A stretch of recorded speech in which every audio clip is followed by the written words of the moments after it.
And how about on the legislative side with Congress? I mean, obviously there were no intelligence committees, so the level of oversight is much more significant. Well, I think it's not surprising that after an event like 9/11, you'd have the Congress, which reflects the general public mood, relax their rigor a little bit. I think the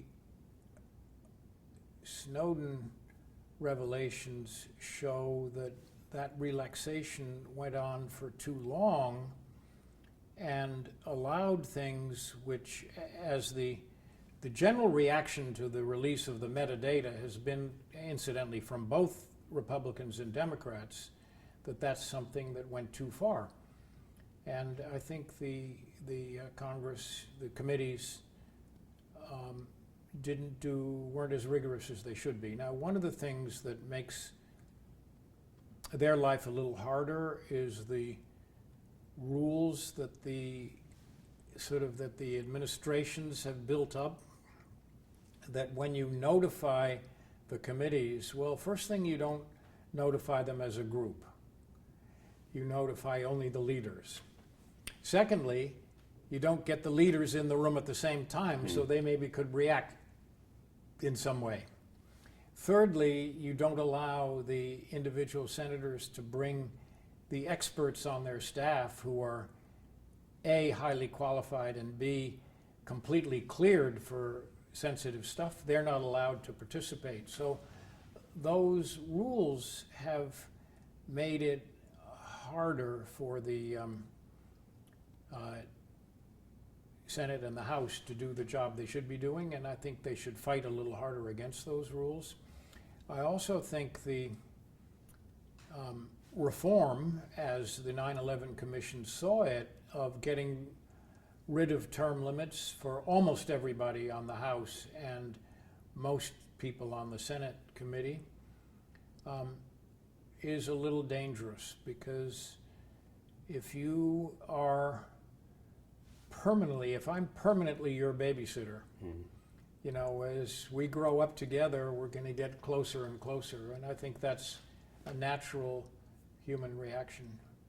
And then another problem with the intelligence committees, it's really important work, but it's hard for the committee's members to get political credit, because so much of what they do is not seen, and probably a great deal of it can't or shouldn't be seen. So that's a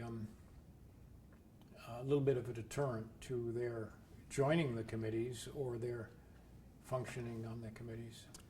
And one of the functions that was envisioned in creating them was that they were going to be the conduit through which the entire Congress would be informed about intelligence activities. And that's not happened nearly enough.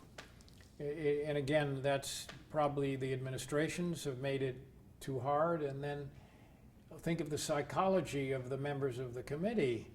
Well, it's kind of, you're sort of special if you are among the only 4 or the only 16 who know these super secret things. And so human nature bites a little bit to make the functioning harder. And I think the administrations, and this has been true for every administration of both parties, they take advantage of that those points of human nature.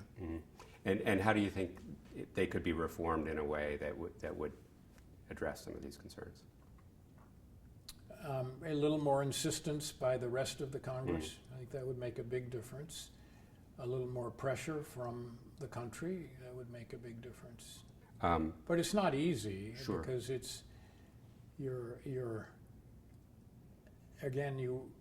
some of what you do has to be secret, and the danger is you let too much of it be secret. Right, and it's hard to know if you're just one congressman who objects to a program to know how important that secret is.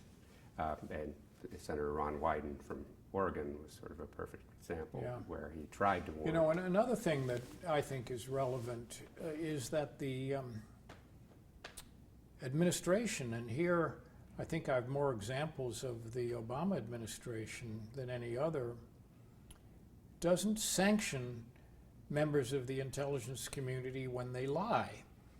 I mean, Clapper, who was, Director of National Intelligence, clearly flat out lied to the Senate Intelligence Committee when Ron Wyden asked him a question about whether the government was collecting data on millions of Americans, and he said not intentionally.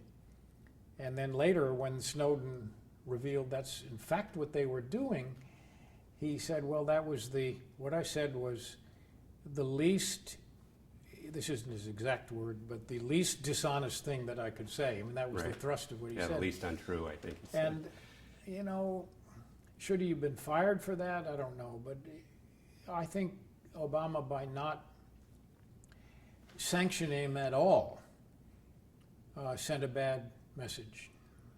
And